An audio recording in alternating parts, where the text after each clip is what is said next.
Does everyone know what time it is? Toilets to Titles is proud to present Title Time. And here's your hosts, Rich, George, and Jason.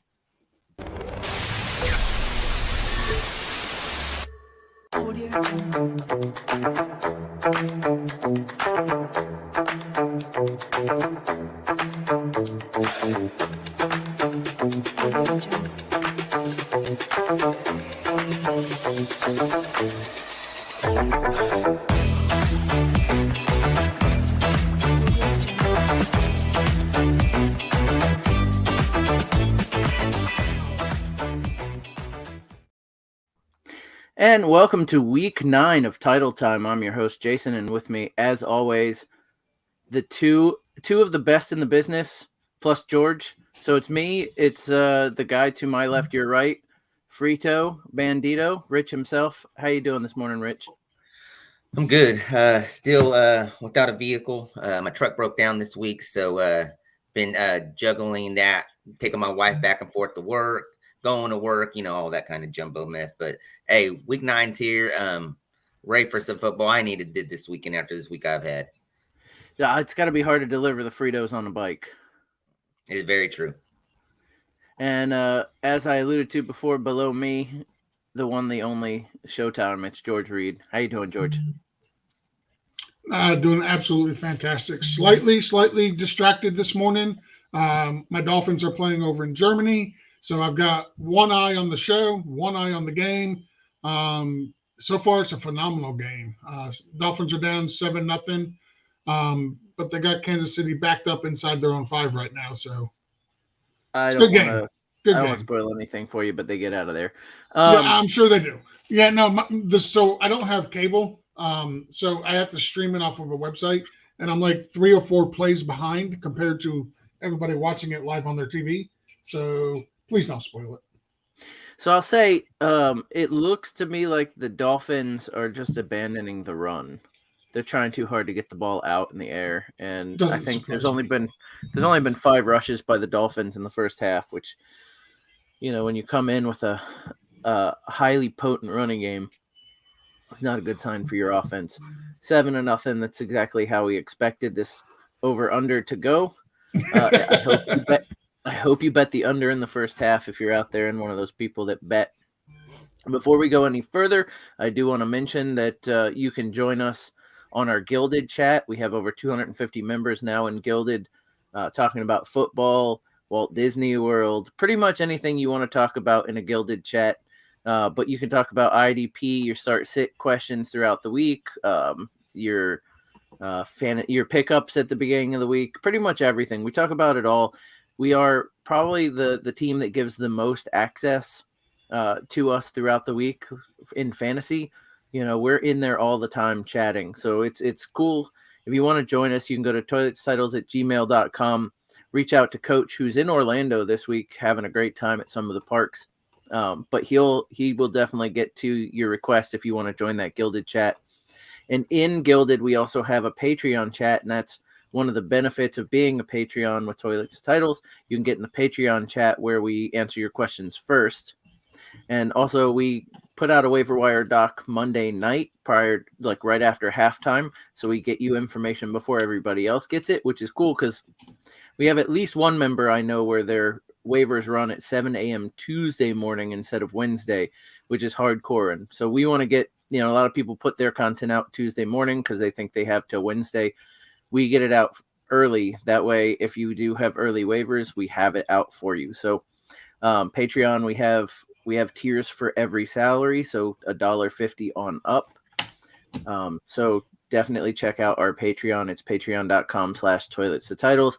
And then the last thing I'll mention before we jump into the show for real is that we are sponsored by Rival Fantasy. You can go to rivalfantasy.com/toiletstotitles or Title Time, sorry, or Title Tribe. I'm messing it up, Justin. What is it, Jason? Be clear, be specific. What is it? It's Title Tribe. You use the code Title Tribe and they'll match your deposit up to $200, and you get a $25 bonus if you use the code Title Tribe when you sign up. So that way you can do the cool things that Rival Fantasy does, like the bingo card, which I know Justin loves more than anything, especially because he's won it, but you can do individual challenges on players, which is very cool. Used to be if you had a bar bet with somebody, you'd have to wait to see them again to get it to pay off, and now you can let Rival take care of that bar bet for you. Very cool little tool there to challenge, and I feel like we'll probably have at least one of those coming up in the show. So I've already sent Justin one and Neil one, by the way. There you go. I'm taking Mac Jones on the side, so that tells you how stupid I am. It's a rough week when George is taking Mac Jones. I gotta say, George I had to pick him up too, so I'm in that same boat.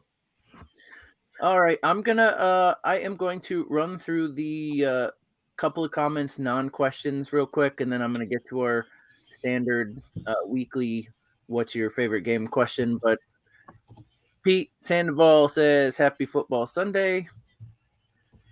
Bobby's talking in German, saying, "Good morning, my friends and family."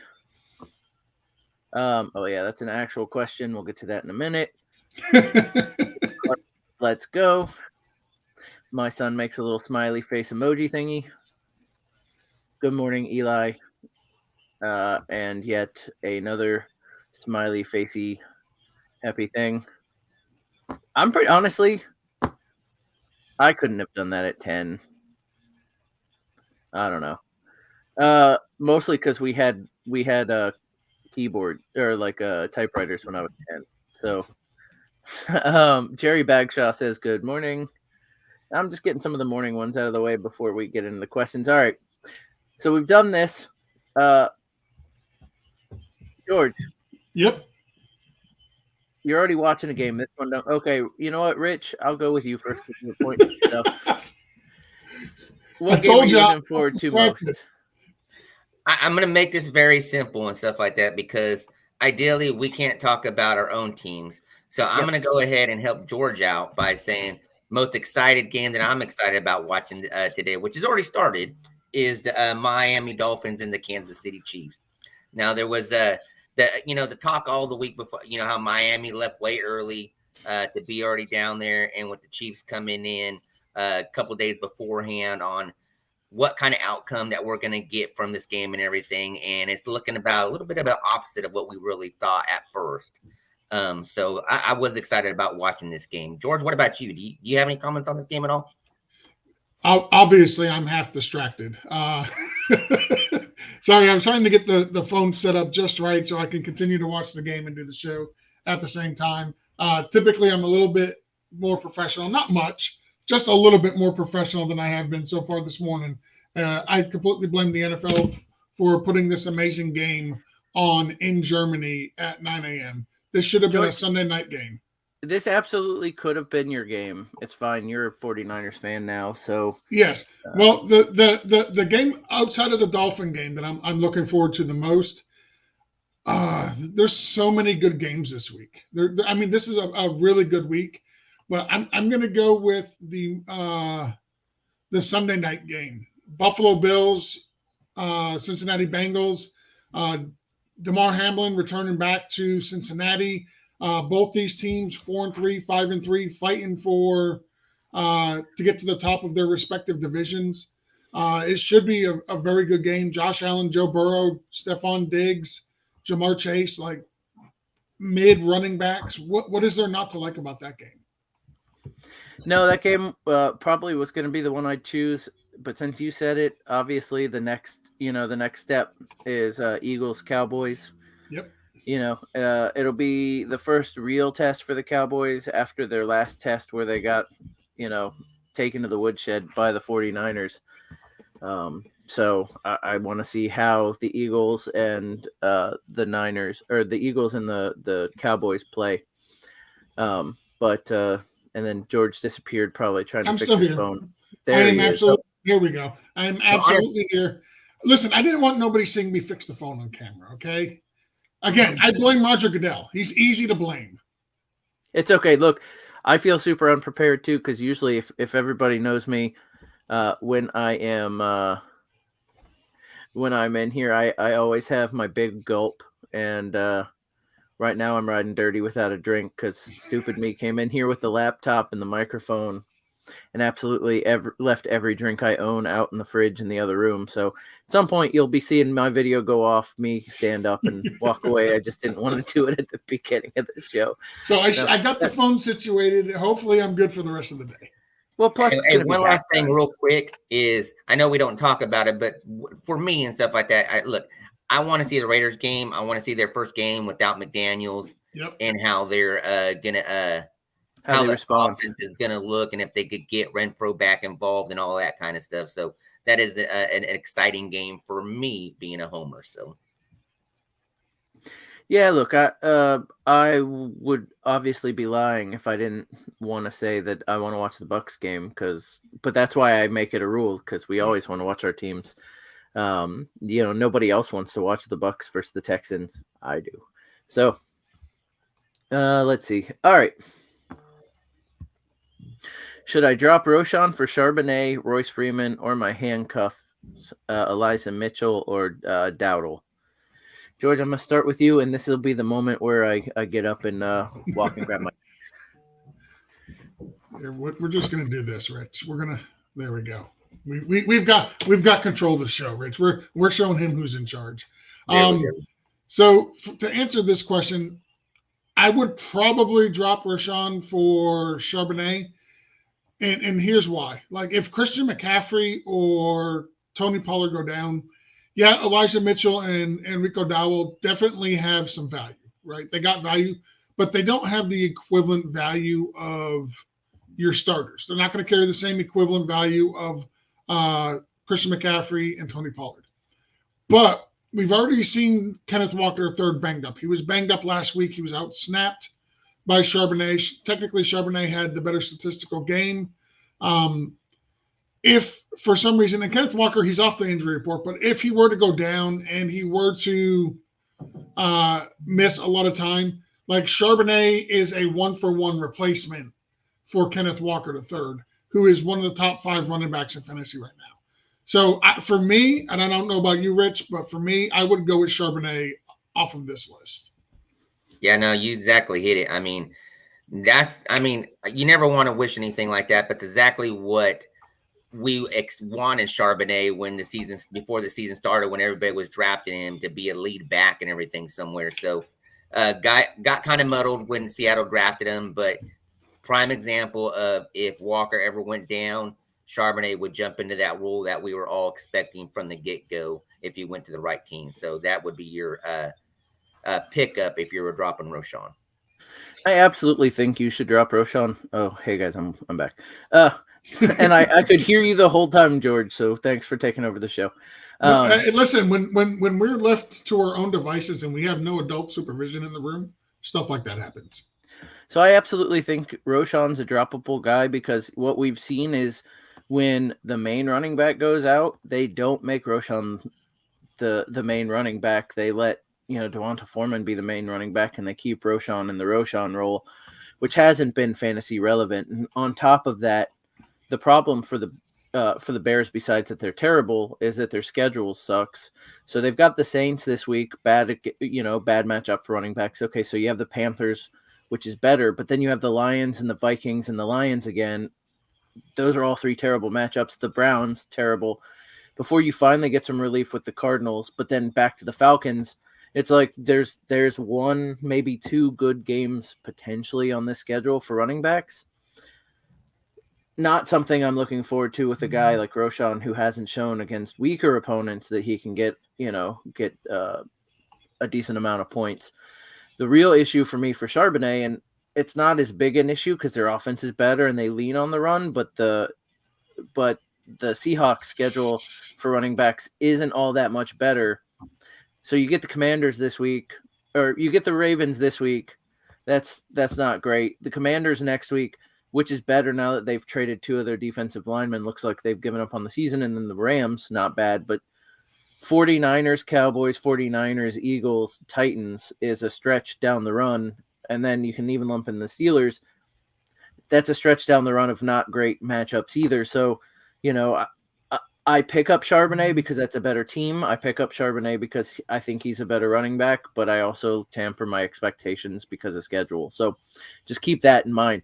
You have to have him. It's a running back. It's a league where running backs get injured, but the schedule for both teams, not super great. So what I also look at, Jason, and you're right with the schedules. Neither one is ideal, but with Charbonnet, at least he's going to have volume where if everybody comes back and they're healthy and you get Khalil Herbert back, you got Roshan Johnson, they're still going to play Donta Foreman. Like, you're looking at a three-headed monster there. And at least with Charbonnet, you're just looking at two. Monster might be a wrong term, but a three-headed committee. Let's go there. Monster means it's dangerous. That there ain't nothing on the scary. Dangerous. And I would be scared having to start a guy that's sharing the ball with two other people for a very bad, horrible Chicago Bears team. All right, so Bobby Ham also throws out Jordan Love versus the Rams, Minshew at Panthers, Bryce Young versus Colts, or Mac Jones versus Commanders. I know I know, George, you took Mac Jones in a bet a few minutes ago. Rich, you said you were starting Mac Jones in a league out of desperation. How about over these options? I'm going to start with Rich. You know what? I like the Mac Jones matchup versus the Commanders, especially since they gave away two of their defensive linemen. So Mac Jones should have a good game against the Commanders. If I had to choose another one, it would be Jordan Love over the Rams. Those would be my top two choices: Mac Jones and Jordan Love. George? So I'm going to go with Gardner Minshew. He's averaging, 19.2 fantasy points in his 4 starts. I think against a very poor Carolina defense, he can keep that average up. The only real issue is Carolina's really bad against the run, and so you never know. You may see Jonathan Taylor and Zach Thomas combined run the ball 40 times, but. It'd be pretty impressive if Zach Thomas ran. So you meant Zach Moss. I know. Zach I'm just Moss, joking. yeah. I know. You got Dolphins on the brain. It's fine. I do. I'm highly distracted this morning. It's almost halftime, so the distractions will go away for a few minutes. But he scored at least 18 points in the last 2 games against Cleveland and New Orleans, and those are really, really good matchups or really, really bad matchups rather for quarterbacks. I like Minshew. I think he's a low-end quarterback one in all leagues. I'm going to go with Minshew here. And for the Mac Jones, the reason I like Mac Jones is for the reasons Mitch mentioned. You know, they got rid of 2 of their best defensive linemen, and the matchup, Washington. I did a video for Demario Douglas. Washington allows the 3rd most receiving yards to wide receivers, and they've allowed 18 touchdowns, which last time I checked, that's more than 2 per game. To opposing wide receivers. So I like Mac Jones, and the challenge I sent out earlier was to Justin and to Neil from Rival Fantasy, Mac Jones over Taylor Heineke. So that's the level where I've got, Mac Jones at is over Taylor Heineke. So Jason, before you answer your question, I'm going to throw this out there. There's a possibility that Josh Downs might not play in this game. And if he does go in, he might re-injure and be out for the rest of the game. So that's one factor that I was looking at, that he's been a big part of Minshew looking good this year, is the fact that Josh Downs is questionable in this game. So, So I came into the morning thinking that I liked Minshew in this matchup. Josh Downs news did tamper that a little bit. The other thing, a lot of the narrative around what Minshew does is he puts up a ton of points, or a punch. He's been throwing the ball a lot. He doesn't necessarily put up a ton of points, but he's been throwing the ball a lot, and the volume has gotten him a decent amount of yards and touchdowns. He's also playing a bad Panthers team, but I think playing against a bad Panthers team hurts that narrative of he throws the ball a lot. The Panthers are particularly susceptible to the run, which, as George mentioned, will probably get Zach Moss and Jonathan Taylor involved. And then I can also see this being one of the games where the Colts get up It's a narrative, right? Like you start thinking about narratives, and the narrative for this game is that this is one of the very few games where the Colts seem like they could actually get up and ahead of a team early and not have to throw the ball a ton of times. And that makes me worry about Minshew. Now, the game has the highest implied point total of all of the quarterbacks, and the Colts are slated to score more than any of these other points. And I liked that as well. And then you logically think, well, a lot of that's probably going to be Moss or Zach Moss or Jonathan Taylor instead of like the passing game. So for all those reasons, I think I'm going to say Jordan Love against the Rams. And then what you have to do if you actually play Jordan Love against the Rams is like not look at your quarterback score until at least midway through the second half, because they're not scoring points in the first half. They're just not. And I've had to start Love in a couple of places. And it's like Hopkins a few years ago. DeAndre Hopkins made you feel bad about starting him when he was with the Texans, because you'd go through the whole first half and he'd give you a goose egg and you'd think, man, why did I do this to myself? And then about halfway through the second half, he'd have 30 points, 2 touchdowns, and you're like, oh yeah, that's why. So I think that's what you're going to get out of Love again this week is, they're not going to score a lot in the first half. And then in desperation, they'll figure it out and actually score some points. So for me, it's going to be Love, but and I'm glad then we were no help. So basically, no, that's two of us said Love. Two of us said Love. Oh, did we? Okay. Yep. Okay. Yeah, I know you're distracted. It's fine. I was going to say we basically just said don't play Bryce Young. Well, also, anybody changing their mind for Zach Wilson because he added that next? No, absolutely not. Come on. Somebody wants to play Zach Wilson. Nobody wants to play Zach Wilson. No, not even the Jets. Mini Jordan. Literally, that's why they went and got Aaron Rodgers. Yeah. Mini Jordan says, good morning. I don't know if I did Mini Jordan earlier, so I'm throwing it out there now. I'm not sure where that came from because there's no question there. Justin, yes. Yep. Shelburne versus Indy, sure, why not? I don't expect much, but yeah, sure. Puka at Packers with Rippin, or it's me, Demario Douglas versus the Commanders. George, I'm starting with you. You did the Douglas. I'm gonna go Douglas here. Not sure that Matt Stafford plays. It looks like he's probably not, which will definitely make me want to go with Demario Douglas versus the Commanders. And Rich, he's not playing. It's gonna be the other quarterback going ripping. And even in this situation and stuff like that, it's tough to was sit on the him. injury report. It is.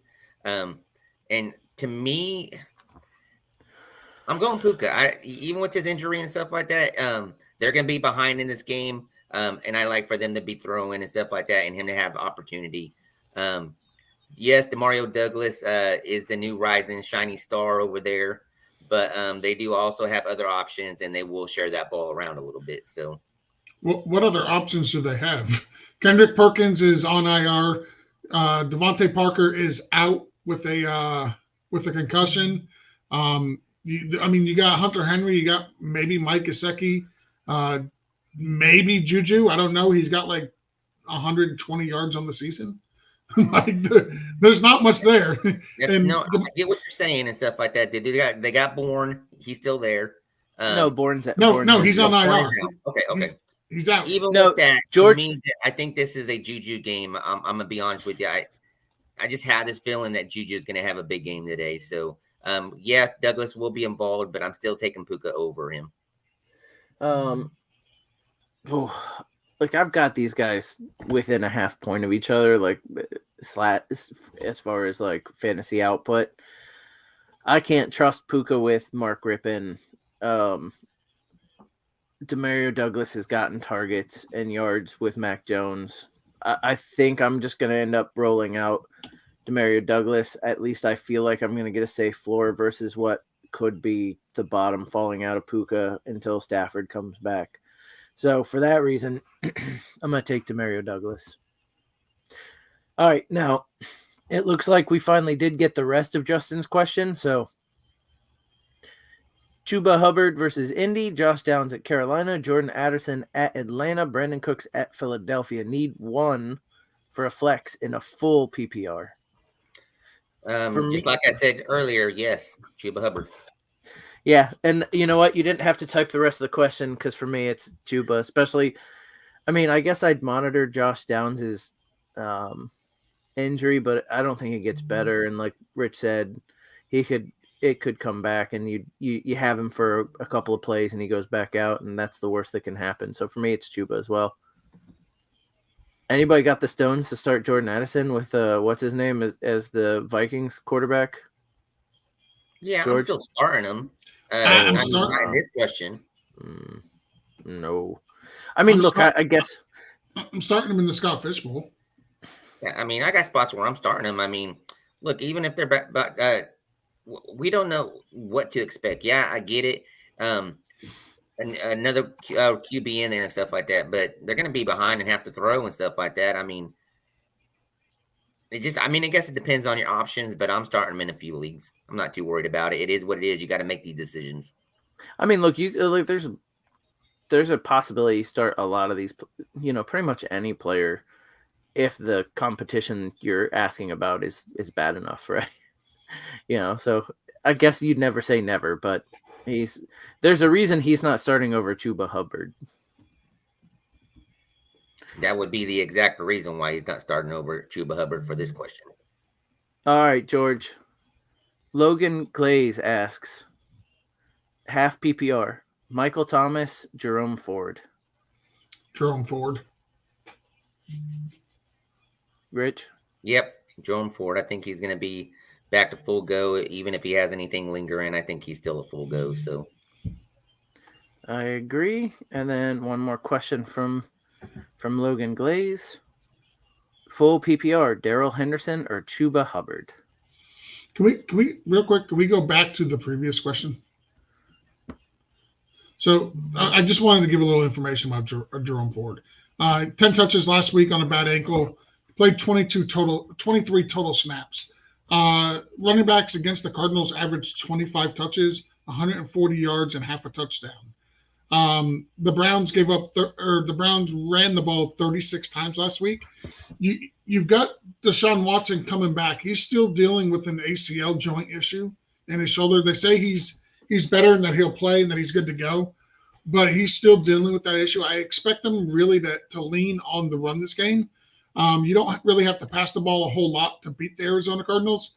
That's why I like Jerome Ford. So I didn't want to give a one-word answer. I'm kind of depressed. I don't know if you guys seen the play that I dubbed the life of a Dolphins fan in one play that happened in this game. But it was a pretty bad play for the Dolphins. I'll leave it at that. Well, I saw you went down because I'm just watching the box score and like the game cast. I'm not watching the game, so like I'm watching the play-by-play by little dots on a 3D like a fake 3D field. Yeah. And I saw that they scored. I just didn't see how. Like Jared McKinnon scored. I just didn't see how. Well, no, it's not that. It was on the Dolphins offense. Tua hit Tyreek in the flat. He was wrapped up by about 3 guys. They ended up stripping the ball from him. The other team picked it up. Tyreek grabbed the guy and was holding him, and he was completely stopped. At that point, it could have been called. It wasn't, but it could have been called. Forward motion had been stopped. The guy ended up lateraling it to another defensive player, and they ran it all the way back for a touchdown. And Miami was close to being in the red zone at that point. So it's like life of a Dolphins fan in one play was right there. I got to be honest with you. It wwent up 14-0, and I assumed that was it for the halftime. Yeah, no. I came back here and didn't look back again. So, yeah. Well, on to next season. Yep. Well, on to next week. What's the difference? All right. Logan, listen, next week you're a Niners fan. Logan Glaze says, so are you. PPR. Well, no, I'm going to the game with you, but I'm probably rooting for Jacksonville. Full PPR, Darrell Henderson or Chuba Hubbard? For me, it's Chuba Hubbard. They're playing against a bad defense. Somebody who allows a ton of scores. So for me, it's gonna and he came out and won that backfield this week. The coach came out and said, "This is our guy." It's not Miles Sanders, which we all knew, but it's good to hear. It's good to hear what we've seen on the field is what the coaches is seeing in practice. So for me, it's Chuba. George, you agree? I'm going to go at Darrell Henderson. He's the lead back for the Rams.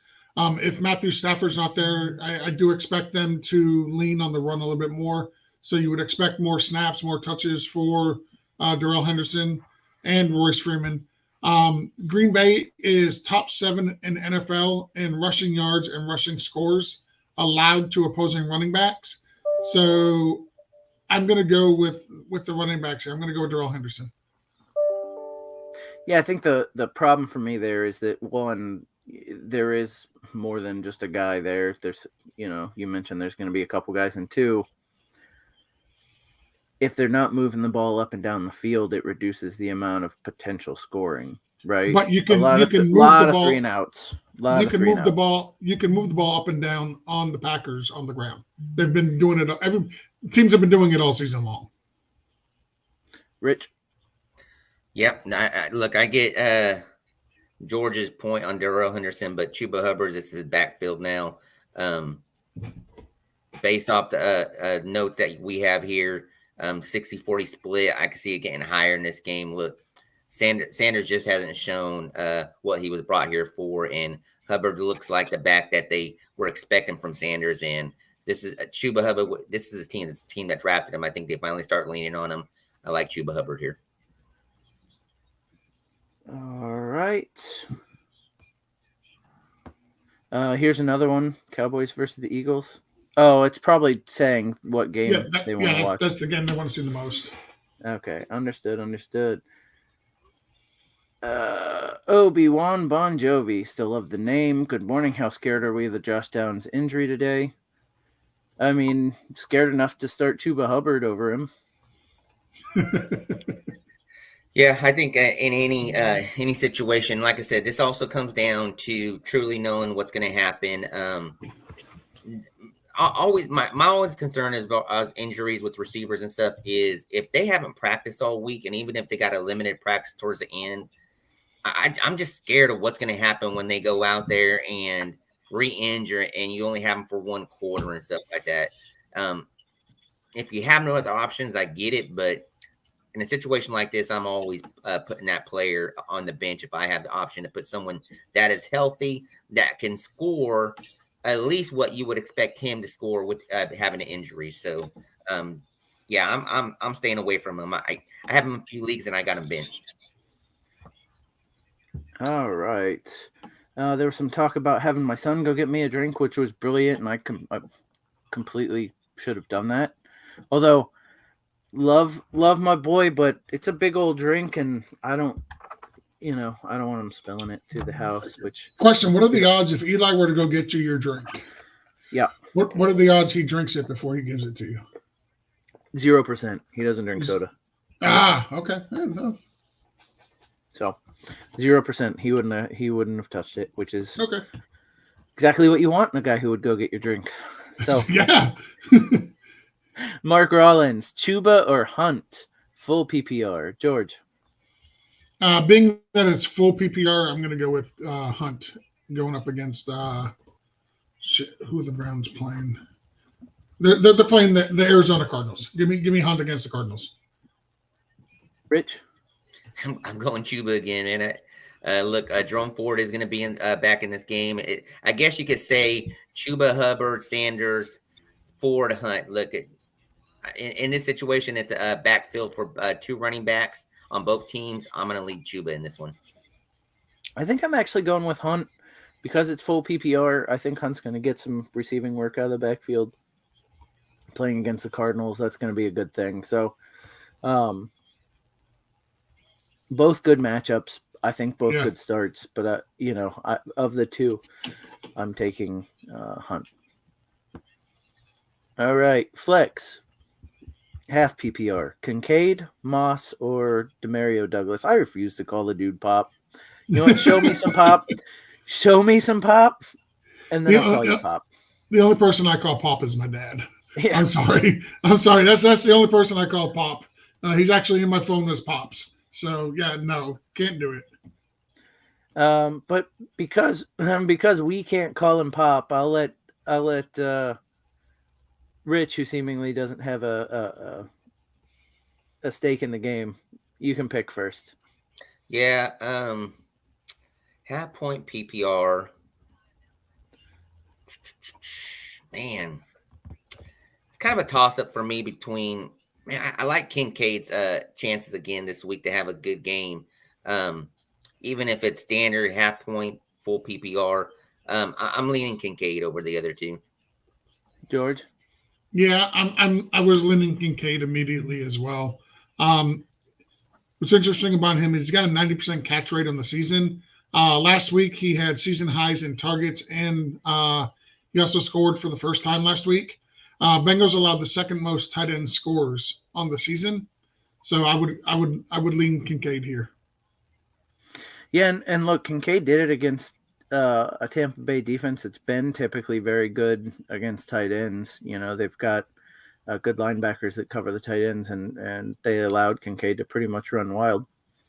I think I'm still going to lean Zach Moss until they stop that 50-50 split. That offensive line has been opening like huge holes. So I'm going to do the Jason, and I'm going to go ahead and pick Zach Moss because until he gives me a reason not to, he's one of the best running backs on the season, and nobody thought they'd say that coming into this year. So Kincaid, I just want to give you. I'm going to try to win you over, Jason. Okay. The Bengals gave up against Georgia 9 catches, 149 receiving yards on 11 targets. 6 tight ends have scored at least 8.5 PPR points against Cincinnati. Does any of that sway you? So the big game does, although I don't want to chase big games. 8.5 points, I think, is Moss's floor. So if they're giving up at least like 8.5 sounds great because it's a tight end position and you're not getting a lot of points out of tight ends. 8.5 is I'd love to, if you can pull it up real quick. I'd love to see, since Moss has been back, healthy with after he broke his arm or whatever. I think that was his injury early in the season. I'd love to see what his low point is because I feel like 8.5 is Moss's floor, and you're telling me that's been the Bengals, what they've allowed to tight end. So you give me 1 second, I'll have that for you. Okay. Well, while you're doing that, so it is going to stay 2-1 Kincaid. So Kincaid's the play. But George is going to find that out for me. This next one, I'm not sure how to respond to this. Thank you. Christopher Chung, I think you meant you're a member. I am saying you're with us. I'm not sure you want to say you're in us, but you did. So there's that. All right, Justin Stevens. Mom wants to know Taysom Hill versus Chicago or Everett at the Jets. Taysom Hill had an injury, right? I think he's going to play. It's Taysom Hill versus Chicago. This is an easy one. I just want to make sure that the injury isn't more serious than hasn't gotten worse because I remember reading about it. Yeah, so while you're looking that up, unless you found it, I'm going Taysom Hill. Spoiler alert for anybody in here that is in the Patreon. My Beat the Bandito lineup, I have Taysom Hill and Derek Carr playing in this matchup against Chicago. So I get the advantage of using Taysom Hill as my tight end, but he will have that QB option. And I look for both of them to have a great game against Chicago. Taysom, I think this might be his biggest output for the year against this game if he's 100% healthy. So I didn't see anything come up on him as far as injury. He was out Wednesday and Thursday with a hip, practiced in full on Friday, and not on the injury designation as of now. So Whatever was keeping him out of practice, not a concern. So I just hadn't seen any updates, and usually that's a good thing, but wanted to make sure when I saw him not practicing earlier in the week that it was still good to go. And let's see. So Taysom, let's see. Logan Glaze, Devonta Foreman, or Antonio Gibson, full PPR. Hey George, did you ever find those Zach Moss numbers? Yeah, I'm pulling them up right now. So the laptop, one of them is not working properly. Yeah. It's giving me an internal spin. So I had to pull it up on the one I'm actually streaming on. Let me see. So I've got it right here. Just trying to find the individual game snaps. I got his snaps. Here it is, game logs. Okay, sorry. So 10-15, I'm trying to see when he came back. What was his first game? Well, I mean, just whatever points he ends up, whenever he has points, that's the game he came back. Okay, so his low was 7 rushes for 21 yards, but he salvaged that day with a touchdown. Then the next after that was last week, 11 for 66, again salvaged with a touchdown. Before that, was the week before that. So with Jonathan Taylor coming back, let me just rephrase that. With Jonathan Taylor back, 7 for 21 and a touchdown, but he also had 6 receptions for 38 yards. That was against Jacksonville. Against Cleveland, 18 touches for 57 yards. He had 1 reception for 5 yards, no touchdowns. Last week against New Orleans, 11 attempts, 66 yards, salvaged it with a touchdown, and 1 target, 1 reception for 8 yards. Yeah, I mean, look, he's getting 75 yards, a reception or more, and a touchdown. You can't chase touchdowns, but maybe total yards. He's not getting 75 rushing yards. No, total. But he's getting most games he's getting a handful of receptions and between rushing and receiving he's getting 70 something yards, and his floor is higher than 8 is my point. He has to fall in the end zone. If he doesn't get a touchdown, and touchdowns are fluky. If he doesn't get a touchdown, he's not getting you 8 points. All right, George, Antonio Gibson or Devonta Foreman? I don't want either. Well, that's look. I'm sure he doesn't either, but that's where he's at. That's honestly, this is not even the worst question I've been asked this week in regards to which running back to start. Let me pull up Foreman real quick because that's where I'm leaning, to be honest. I'm leaning Foreman. It's Foreman for me as well. So he played season high 59% of snaps last week. The problem is they're playing the Saints, and the Saints allow the 6th fewest fantasy points to opposing running backs. So I'm gonna follow the volume here with Foreman. I don't like Antonio Gibson against New England. I'm gonna follow the volume of Foreman, but just temper your expectations. They got a really tough matchup against the Saints. Yeah, look, I'm actually leaning Antonio Gibson. Curtis Samuel's going to be out of the game, so I could see him being involved in the reception game and everything. So, in this situation right here, to me, Gibson is outpointing Foreman this week with the situation that's going on over there. The Antonio Gibson being out is a great point, Rich. I completely forgot about that.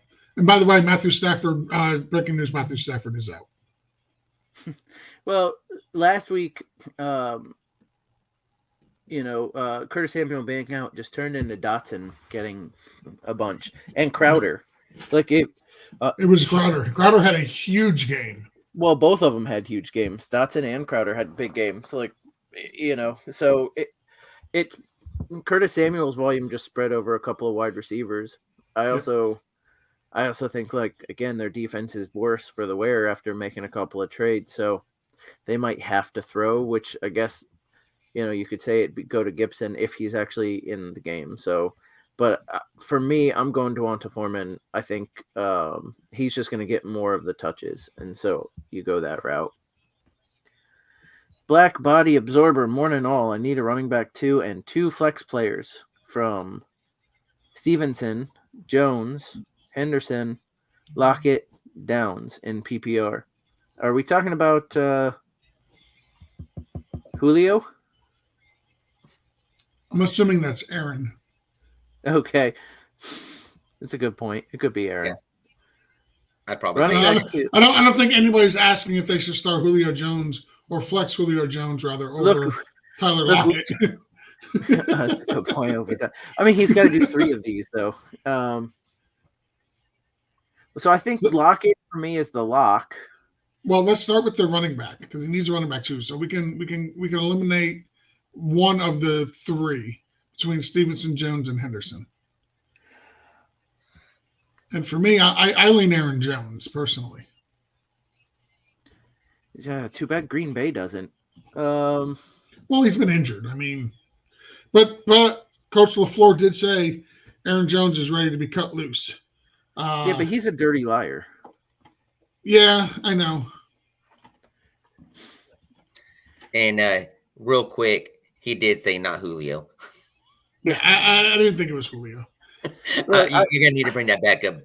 It's not 2018. Nobody is really starting Julio Jones at this point. He got a touchdown last week. There's going to be questions. I'm telling you. Listen, we're in a 32-team league. I don't think Julio Jones was started in that league. Should have been. You missed out. Actually, he probably was. He probably was. Anybody with a pulse is probably playing in that league. But anyway, I'm taking Aaron Jones here. I don't know about you guys. I'm taking Jones too. Sorry, I'm taking Jones as well. Okay. All right. Now we need 2 more of these guys. Stevenson, Henderson, Lockett, Downs. So I think we all agree on Lockett, right? Yeah, I am. Okay. So we're narrowing it down even further. Now we got Stevenson, Henderson, and Downs. I got to pick one. I'm leaning Stevenson. That's where I was leaning as well. Yeah, I hate it, but I'm going to say it too, especially against that Commanders front line. That I wish we had a healthy Downs playing because I would absolutely take Josh Downs, but I'm gonna lean Stevenson because he's not healthy. Justin says in Franken's tank, rest of season. I guess I don't understand. Pick one for the rest of the season. I think he's got an option to steal a player. Well, not today. He doesn't. When he wins, if he wins. I think he's confident. I'd probably steal Diggs. Yeah. I mean, it depends on. The problem with this question is I don't know what running backs he also has. Because, I'd steal Bijan absolutely, but, if he's got good. Austin Eckler and Tony Pollard. Oh. Listen, I can ask Arthur Smith this question, and his answer would not be Bijan. So it can't be Bijan for me if it's not going to be Bijan for Arthur Smith. I'm going to go with Keenan Allen, actually. I want Keenan Allen. If Arthur Smith, if you asked Arthur Smith this question, he'd be like, is Tyler Algier available? Exactly. I refuse to answer this question due to the fact that I'll be playing him in a week or two. So, as a matter of fact, I think I play him next week. So, my opinion, Justin, is that you pick up Josh Palmer that he has in his lineup. So, Black Body Absorber, Burrow or Hurts, PPR rival league.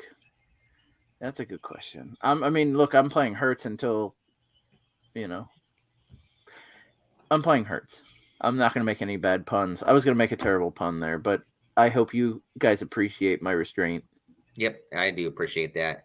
Man, I think this, because of the Eagles playing against the Cowboys, although he could still have his regular game. And they both got, I know they're both playing against great defenses this week and everything, because Bills defense hasn't been bad, but they also haven't been the best the last couple games. I'm actually leaning, I'm going Burrow. So am I. I'll give me Joe Burrow. Yep. All right.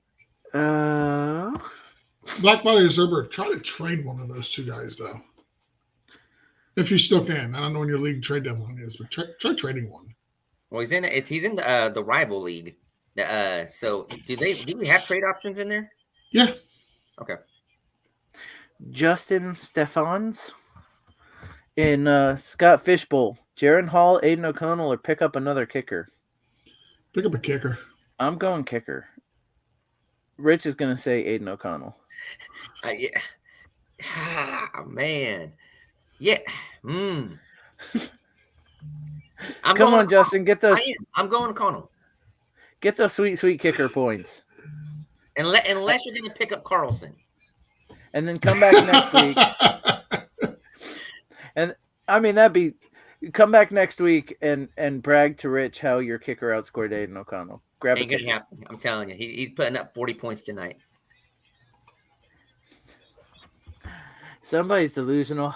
Anyway, full PPR. Choose a wide receiver and a flex. Who's your coach now? Isn't it Devontae? No, it's actually Antonio Pierce. Oh, yeah, from the Giants. Former Giant. That should go well.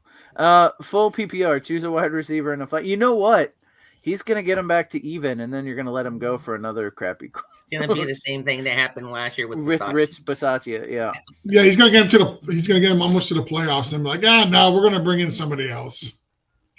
Somebody they've tried already and was terrible. We'll do that again.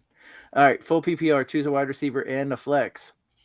We'll do wide receiver first. Christian Watson, Demario Douglas, Dobbs, Reed. Manny Jordan's got the whole Packers team. JSN or Shaheed? I think I'm going to go JSN. I'm going to stay in the JSN flames. Couple touchdowns couple weeks apart, or a couple weeks in a row. With DK Metcalf, that case too. So with DK Metcalf kind of hurt, I'm saying JSN is my wide receiver. George? You know exactly where I'm going. Demario Douglas. I know you made a video, so you got to pick him over and over again. Well, no. Listen, like I like him. Listen, I don't know if you've watched how bad Jordan Love has been the last few weeks. Like he's been really bad. So Christian Watson, Romeo Doubs, Jaden Reed, you got 3 Packers on here. I don't want anything to do with any of them. And then Jason looks good. He's I'm not sure that's actually factual, Jason. Last 2 games, George. So while he's looking up those stats, I will say this. Look, man, try to trade some of these receivers from Green Bay away. I mean, look, this is the situation you're going to have every week trying to guess which one of them is going to be the one that's going to benefit. I would hate to be in that situation. Ain't nobody want them. That's the problem. You're not trading them away. You're dropping them to let somebody else pick them up and hold them for a couple weeks. Package them together with Darrell Henderson and see what else you get. All right. 2 of us said rightly said. You want JSN. those stats, Jason? For the last 2 weeks, yeah. Yeah. So 3 for 36, he had the touchdown. 4 for 63, which was a good game. He had the touchdown. If he doesn't get you a touchdown, it's garbage. And touchdowns, we know, are fluky. They're not a week-to-week thing. Oh, he's just coming on. That's all. He's getting better as the season goes on, as rookie wide receivers tend to do. All right, James Cook. James Cook, Darrell Henderson, or any of the other guys that you. I challenge you to a duel. I shan't mince words with you for long. I am challenging you, sir, to a duel. Sir, your challenge is accepted. I accept. There you go. There's our rival challenge, Jason. JSN versus Demario Douglas. All right. So every week, George, Rich, whoever's on here, we can make a rival challenge, a $5 bet. The money goes to charity. Whoever wins going to donate at the end of the season whatever they've won to the charity of their choice. And we're doing that, of course, on Rival Fantasy at rivalfantasy.com. Again, rivalfantasy.com/title tribe. If you put that code in your first deposit, they give you a $25 bonus. Or if you don't go to that link, but you use Title Tribe as the code, you get a $25 bonus with your first deposit. So George will be taking Demario Douglas. I'll set it up for you. You know what? Next week, if I lose this, I'm going to call him Pop just for you. Not for me. It's for him. All right. Well, while you're setting that up, do me a favor, Rich. Yeah. Pick one more of these guys. James Cook. Knowing, and it's James Cook for me as well. Yeah. Yeah, same here. All right. So, Black Body Absorber. Trade JSN for Douglas in the PPR or hold. If this is redraft, Here's I want Douglas. If it's clear, it can't be a dynasty because you're not trading JSN for a dynasty. well, and here's the thing. So I just said I'd take JSN over Douglas. However, he already has Lockett. So if you have Lockett, I can't play JSN and Lockett. Yeah, I don't like that 100%. offense enough to do both. So yeah. So even though the challenge was accepted, I think in this situation, knowing this now, I'm leaning Douglas. Yeah, if I had Lockett, well, no. So this is this totally different question. Oh, okay. I thought this was based different off person, of different. Nope, that was Mini Jordan 718. This is Black Body Absorber. Okay. So different team, different situation. I make the trade if I have Lockett because I don't want to start them both. Yep, same. Downs at Carolina or Higgins versus Buffalo, full PPR. George, I'm going Higgins in this case. Oh, okay. Yeah, I'm gonna go Higgins against Buffalo as well. And with Burrow getting healthy, he'll be able to support more than just Chase. So I agree. Yeah, I like Higgins second half of the season now that Burrows is warming up and everything. Higgins can't have a down season all year long. He should start picking it up second half. Just to rub George's nose in it, Jerry Bagshaw says, "Oh, sorry, George." That followed up by, "What a defensive touchdown for the Chiefs!" Wow. Sorry, George. No, it's what it is. What's up, fellas? Dustin, how you doing, Dustin? Should I start Geno or Taylor Heineke in my Superflex spot? Already starting JSN due to London's injury. George, Geno? I know you're not high on Heineke. No, I'm really not. It's got a tough matchup. Geno's is not great either, but I think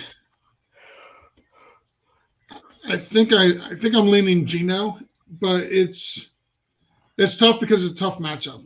The Ravens allow the lowest yards per attempt and the fewest passing touchdowns to opposing quarterbacks on the season.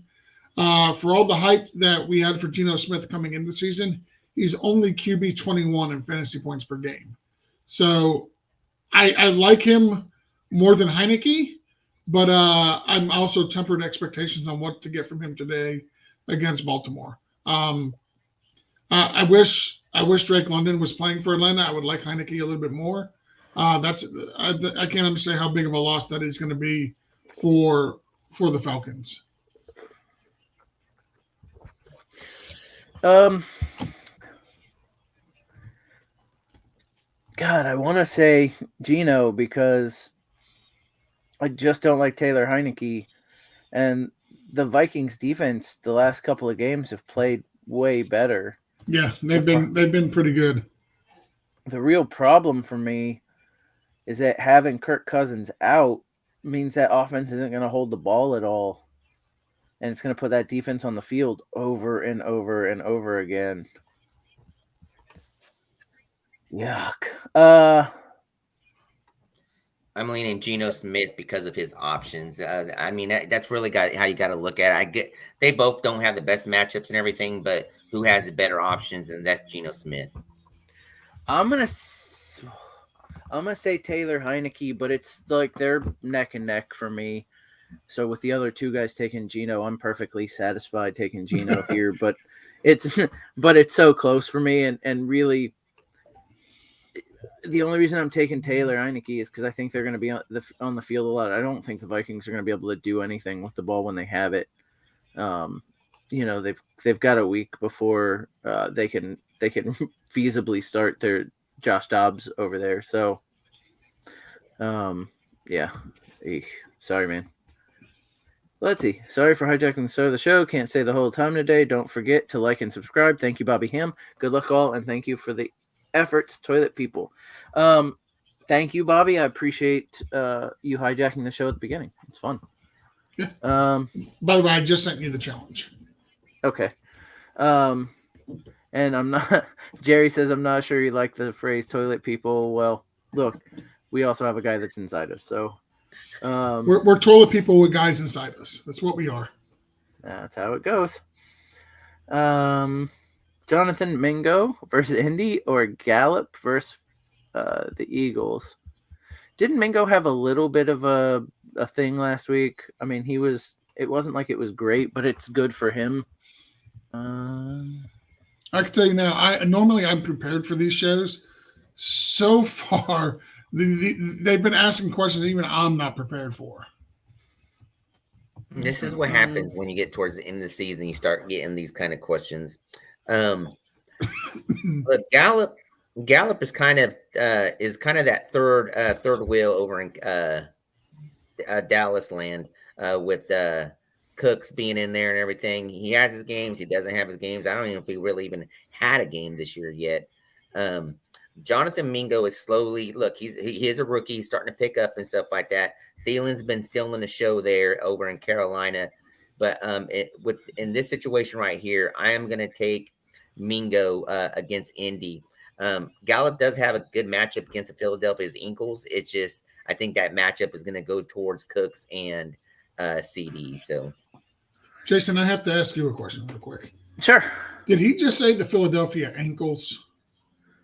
Yes, he did say the Philadelphia Eagles. It's my Hispanic bilingual. Okay, Eagles. No, I thought he said ankles, like ANKLES ankles. I'm like the Philadelphia ankles. Over here, counting on my Mexican language. I get it. That's me, Rich. I think I'm going Jonathan Mingo here for the reasons Rich mentioned. Like, I'm not a big fan of either one of these options. Go check your waivers, see if Demario Douglas is available. He's only owned in 41% of sleeper leagues. Start him over both these guys. Yeah, I mean, Mingo last week, we didn't talk about the stats. So 4 receptions for 62 yards. So in a full PPR, you got you 10 points. But you know, the issue I have, it was a long of 40. Like it's not like you can take away his long, but you know, all of it came in like basically one play. Yeah, that's the tough part for me. I think I'm going to say Gallup here because the Eagles are bad against wide receivers. And usually that's because they're ahead and their opponent has to throw. So yeah, that's a good point too. Let's see. Let's see. Half point PPR, Metcalf or Collins? With Metcalf being injured still, you know, and JSN coming up a little bit, Lockett being good, I think I'm going to take Nico Collins against the Bucs. It's a secondary that's given up a lot to wide receivers. Rich? Yeah, look, I like Nico to have a big game this week. He had didn't have such a good game last week, so I see him bouncing back this week. But I still don't think it's enough for me to start him over Metcalf. Even though Metcalf is dealing, besides the one game that he sat out, he's still putting up points while he's injured and stuff like that. So in this case, I am leaning Metcalf. George, break the tie. Yeah, I'm going to go with Nico Collins. DK Metcalf is playing against the Ravens. The Ravens play a ton of zone coverage. Like they're like 80% of their plays on defense is in zone. And DK Metcalf is better beating the cornerback one-on-one than he is in zone. In fact, his usage actually drops in zone coverage defense down to an 18% target share in zone, where against man coverage, he's like in the mid-20s for his target share. And I've always said Nico Collins start Nico Collins till Nico Collins realizes he's Nico Collins. He still hasn't realized his name is Nico Collins. Roll with him. I think he realized it last week, but maybe he'll forget about it this week. So Probably. Maybe short memory. I hope so. Jerry Bagshaw says Minshew or Zach Wilson. Minshew for me. Yeah, Minshew for Seems me too. like- Yeah. Oh, yeah. Never Wilson. That's a new trend. Hashtag never Wilson. Well, hold on, let me rephrase that. Hashtag never. Almost had him there. Almost had him. Bobby Hams. Should I drop Christian Watson for Jahan Dotson, Quentin Johnson, or Rashid Shaheed? I Oof. mean, no. Maybe Jahan Dotson, because you hope that what you saw last week is a trend of like a potential.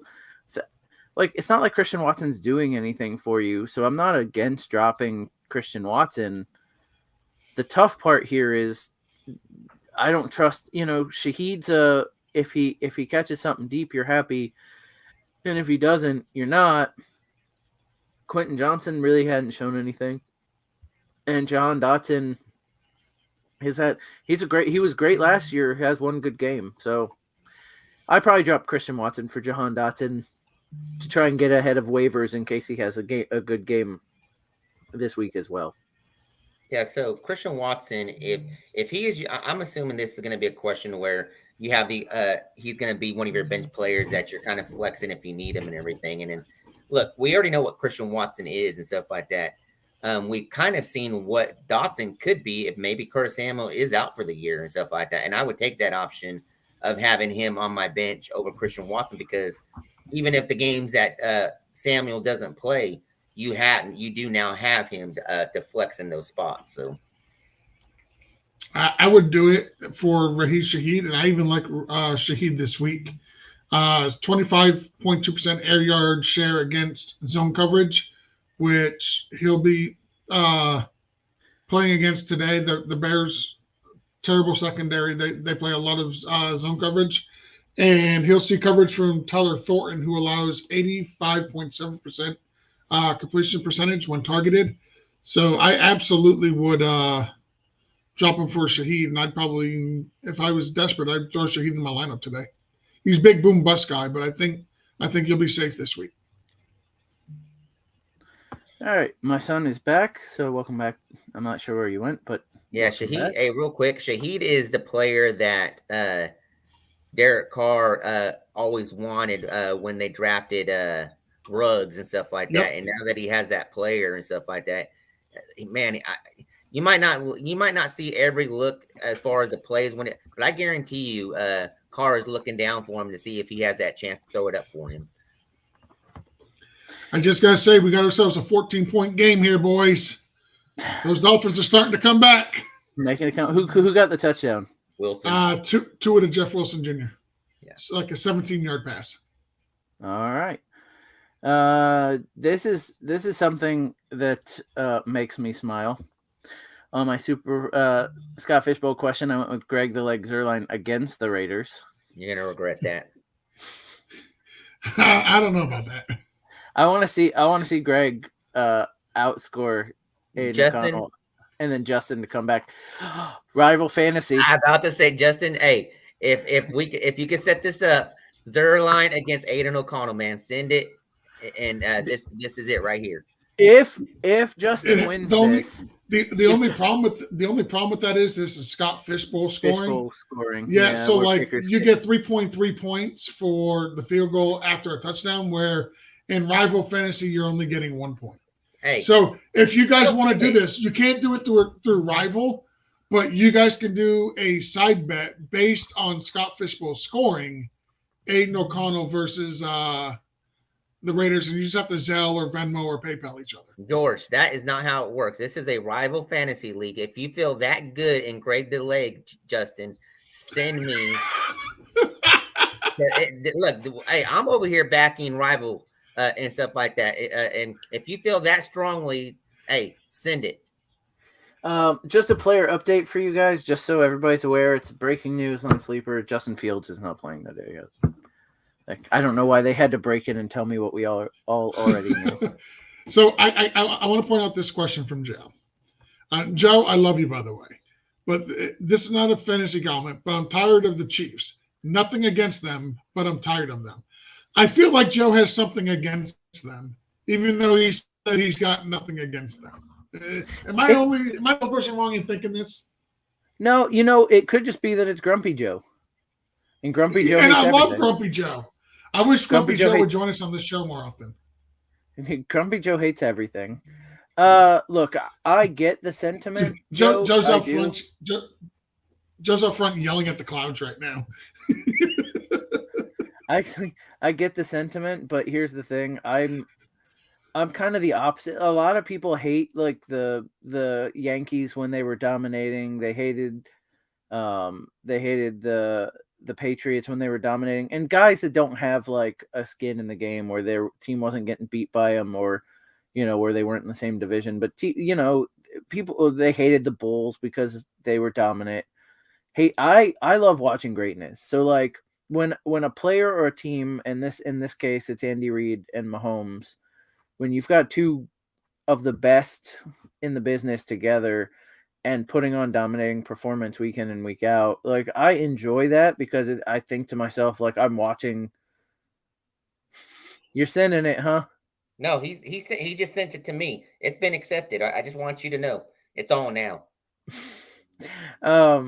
Yeah, Justin, that's a silly move because that's not Scott Fishbowl scoring, but you still might win. So for me, I enjoy watching, even though like I would be okay with anybody else winning, but when you have what is potentially one of the best quarterbacks in league history with one of the best head coaches in league history, and they're doing things like they've been doing, I actually enjoy that. So, let's see.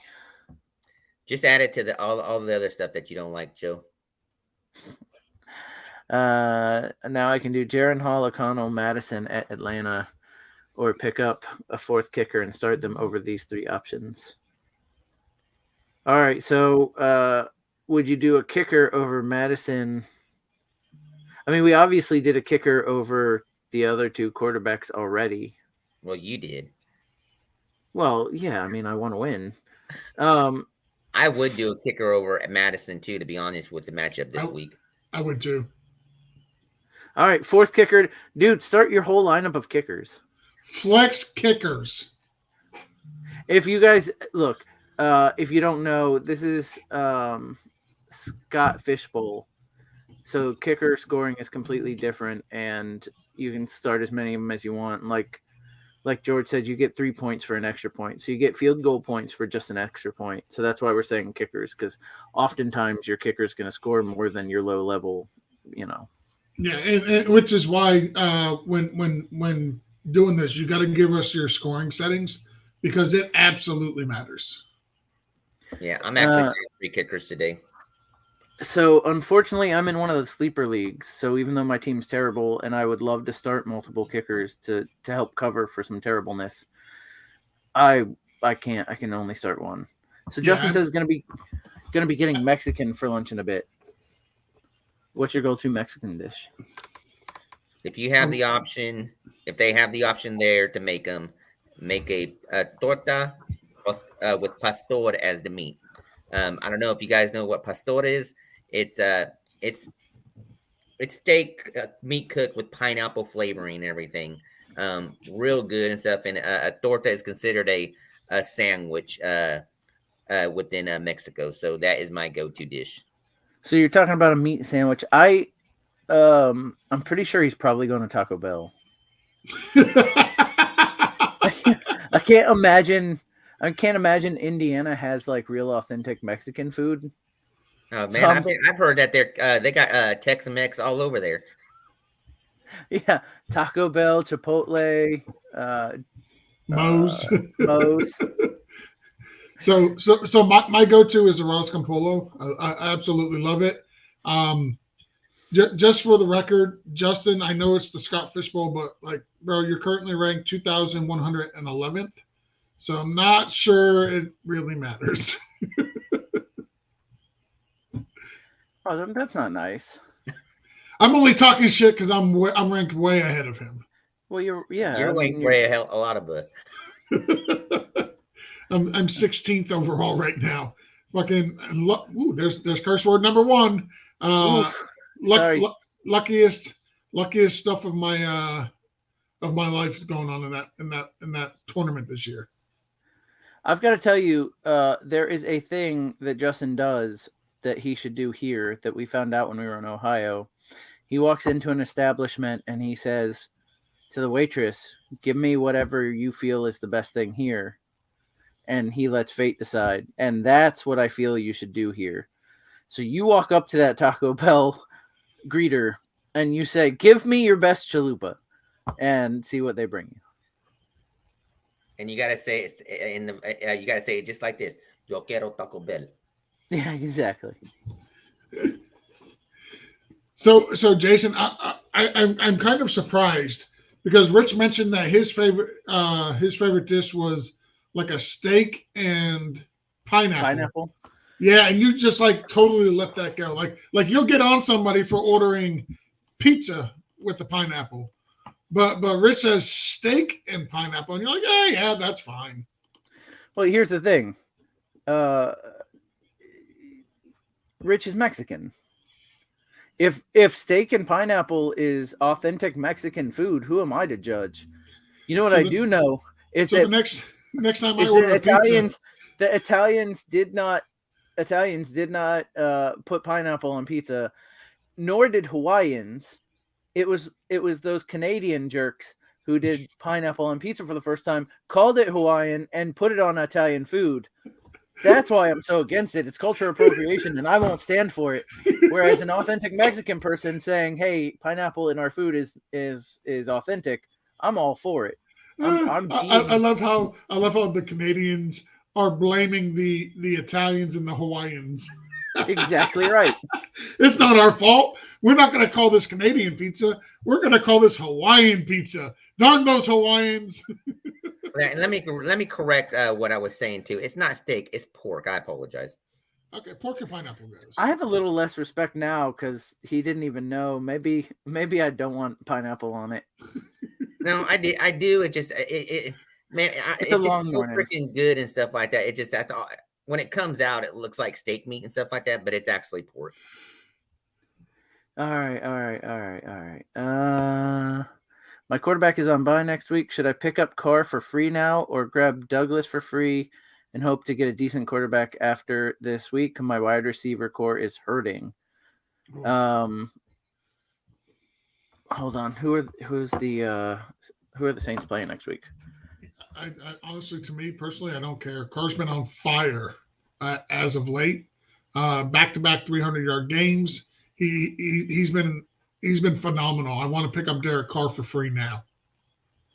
Yeah, Vikings next week. So yep. Their defense has been better, but again, Then the Falcons after that.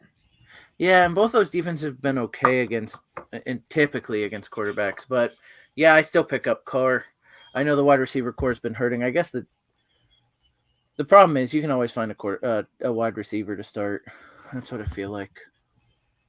Let's see. I live in Indiana.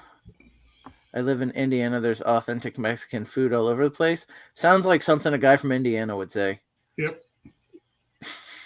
Like, never been near authentic Mexican food, but there's real authentic Mexican food everywhere in Indiana. All right. We are in the Midwest. One thing we do right is food. We have authentic Mexican. Hold on one second. I do want to pull this up. I feel like Justin is trying to convince us of a lie. There is a Fort Wayne in Indiana. So, he's not wrong, I guess. But I don't know how the hell, and I had to pull it up to make sure, because my geography isn't great. I don't get how, if you're next to Ohio, you're between Ohio and Illinois and north of Kentucky, you're considered Midwest. Like, Ohio's still in the Eastern time zone. Like, Midwest, I think Midwest of like Oklahoma, Dallas, New Mexico, not Indiana, which is, I don't know. Am I wrong? Are you geography's not my strong suit, just like math or any other real subject, like school in general. But when you think classic Midwest, Indiana, guys? No, I don't. You tell me Indiana, I'm not thinking Midwest. Yeah. Look, one state over, they're putting chili on spaghetti. This shit, you don't have real Mexican food. And they're celebrating it. They call it Skyline Chili. They're celebrating it. Listen, I could get that from Steak and Shake. I mean, it's terrible. Look, you can't be one state over from the spaghetti chili people and call yourself Midwest. You just can't. I will say this: us Mexicans travel well. We are in every four corners of the U.S. and stuff, and there is great, authentic Mexican food everywhere you go. Look, George, proof of caravans.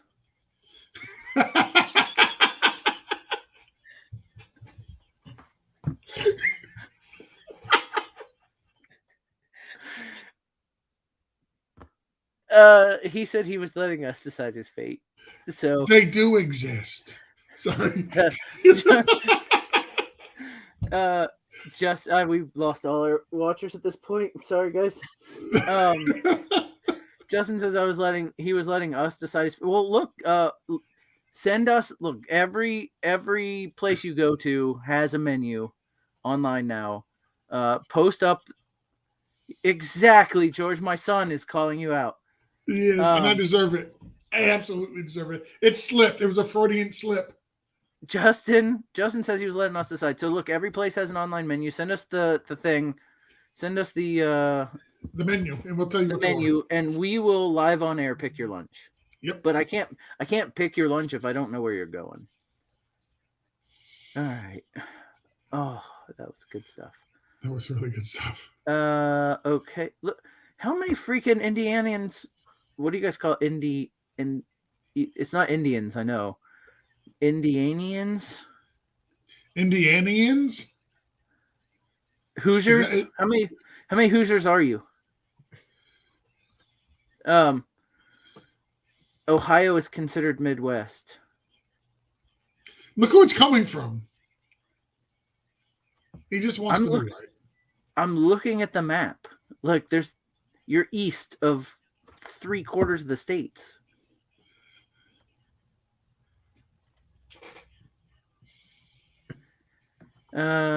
My dad says, or my son's now calling me out. What did I do? Did I cuss? Yes, you did. I think it was the caravan comment. Oh, did I say the S word? Yeah, you did. Oh, with the Skyline Chili thing. Okay, we got our 2 in. Sorry, guys. Yeah, Jason.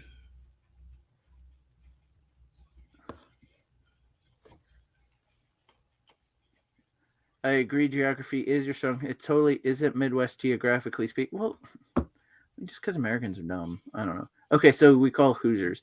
You know what that means? We're caught up, guys. It is 11:55, and we're actually caught up. So if we're answering those questions, you can tell we're caught up. I got a couple of questions from my post that I put on Sleeper here. Let me. So that's good. I'll let you do that. And I got some questions that were popping up in Gilded too that we could if we want to. Go ahead with the Gilded ones while I look for the one on Sleeper. All right, so this one is a trade question. Would you trade Bijan and Amon-Ra for McCaffrey and Laporta? Oh, I 100% do that deal. His other running backs are Kamara, Chuba, and Kyron. Oh, so now you're gonna have AJ Brown and Keenan. Yeah. He can definitely take the hit as far as wide receivers go, and then now you're gonna have a really strong running back. Oh, I just got a text with a menu. I got a text with a menu. Uh-oh. Live on air right now. Is Quentin Johnson worth starting over KJ Osborne with Palmer being ruled out? Yeah, I would start Quentin Johnson over KJ Osborne. They're down to a rookie quarterback. I expect them to lean on the run. I think TJ Hawkinson is going to have a great game. I think he gets a ton of targets. I think Addison is okay, but I don't think Jaron Hall is good enough in his first game to support 3 fantasy relevant passing options. Place has a ham salad. We're calling this authentic Mexican. Hey, Rich, you ever have ham salad for dinner? No, Yeah. Yeah. that is not a Mexican dish that I am irrelevant of. Bam, bam! Now we got our game. We got our game. Oh, you scored again? 21-14. Let's go. Who scored this time? Raheem Mostert on the ground. All right. All right. I needed that. Yeah, I did too. I needed that. Let's see. I should probably stop looking at this menu and start looking up to see that there's questions. What questions you got? I don't. George, go ahead. All right, let me pull it up right here. This is one from last night. I'm not going to give out the person's name, but she came down to some really bad luck with her running backs. Christian McCaffrey's on a bye. She's got James Conner, who in theory should be back next week. Devon Achane should be back after the bye. Khalil Herbert went down, so she lost 3 of her top 4 running backs, and the other one's on bye. So she's got Savon Ahmed, which he's already started. I didn't tell her to start him, and I'm feeling good about that decision right now. And the other one was Jamal Williams. She has Blackshear and Burrito on the bench, with Chase Edmonds and Joshua Kelly are free agents. Read that again. Just the options. Yep. Jamal Williams. She needs 2. Jamal Williams, Raheem Blackshear, Matt Burrito, Chase Edmonds, Joshua Kelly. Josh Kelly has to start with that group, and I guess I'm going to lean Jamal Williams. Yeah, that's where I was looking at too. I mean, I don't think Blackshear is going to get many touches. Burrito with Saquon healthy is a real afterthought. I think, of those options, that's who I'm going with. Yeah, it's bad options. She's had bad luck. This was going to be a rough week for her with all the injuries and CMC on bye. Also available was Darrington Evans. He's interesting because he's the one who scores the touchdowns, but no, I don't chase that. How about you, Rich? No, I'm not chasing it either. Okay. So I told her to chase. I told her to go with Jamal Williams and Dartarian Evans. Or those were the 2 that I told her to go with. But those were her options. I was more so getting a feel for you guys to see if my thought process was sound or not on that one. Not bad, not bad. We do have a question here on a defense. Eagles or Falcons?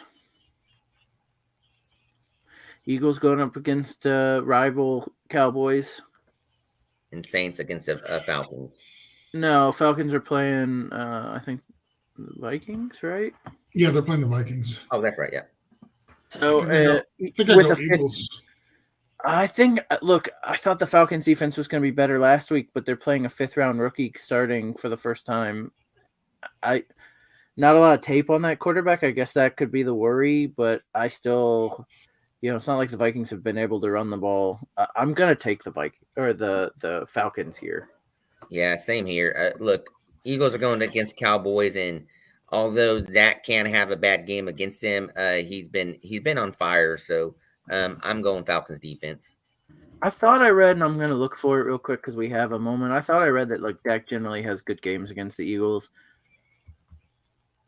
While you're getting that one, do have a question in our Gilded chat from Andrew Miller. Fant or Gesicki in PPR?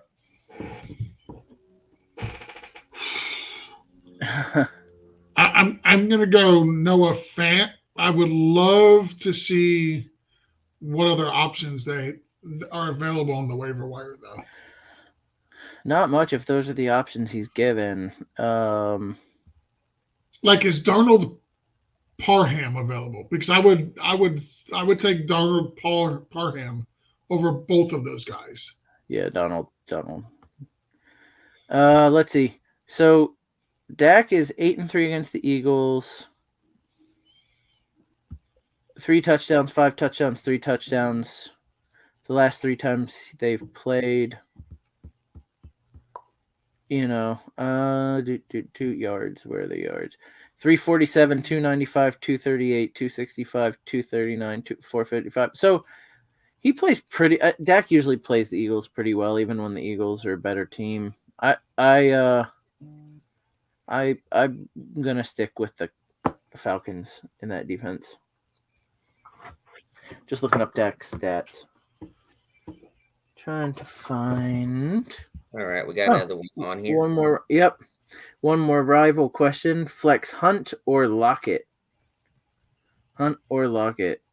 For me, I think I'm probably gonna go Lockett. Yeah, I'm going Tyler Lockett. Same here. Let me give him some stats to help.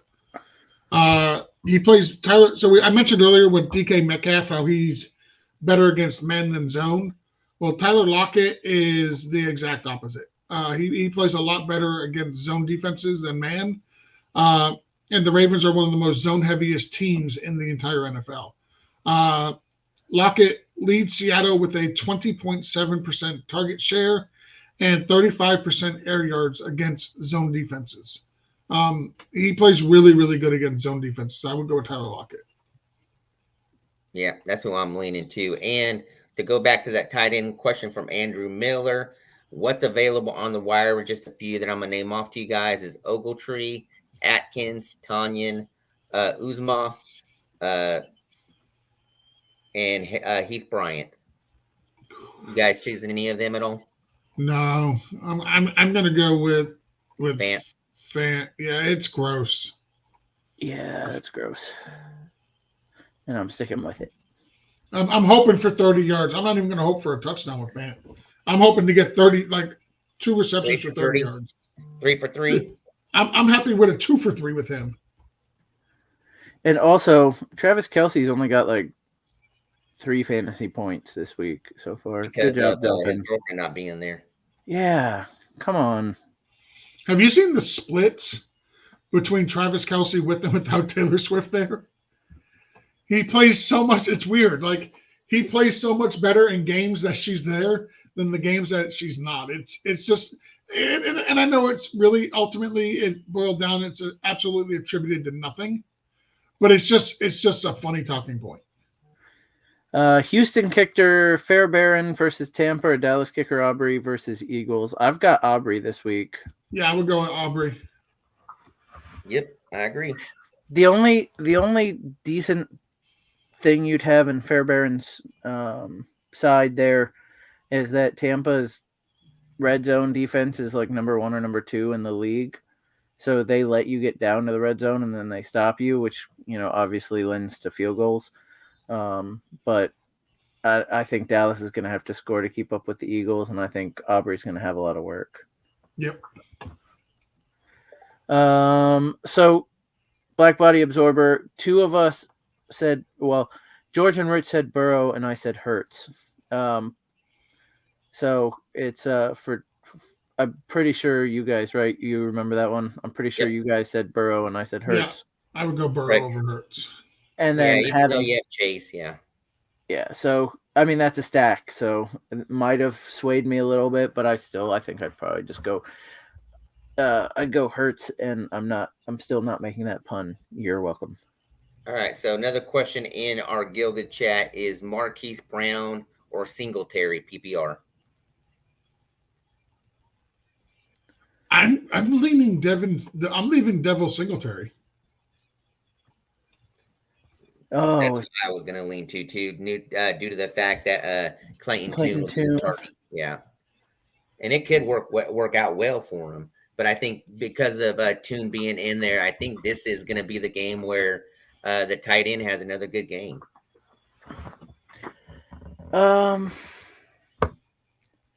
So I don't know. Like Devin Singletary, he's number 10 in NFL in missed tackles per attempt.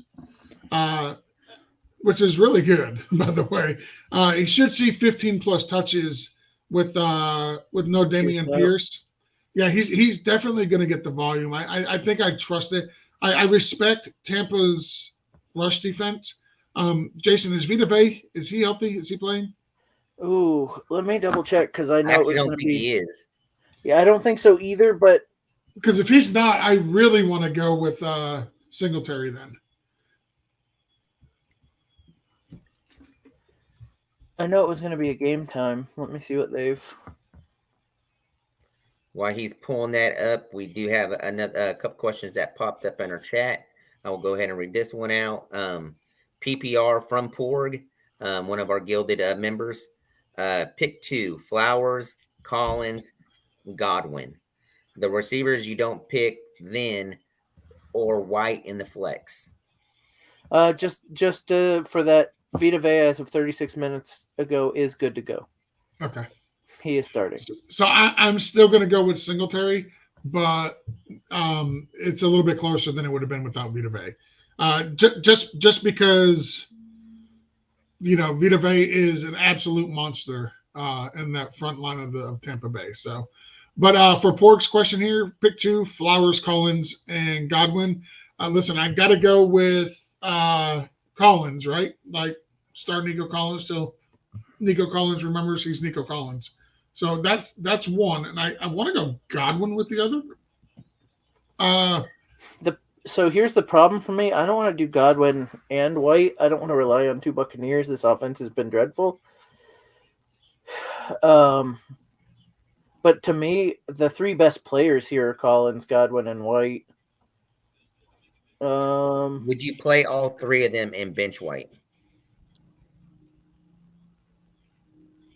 No, White's been doing fantastic lately. Yeah, if I'd bench Godwin over benching White, I'm gonna switch mine. I'm gonna go with Flowers and Collins. I'm gonna bench Godwin. Hard to do. I get that.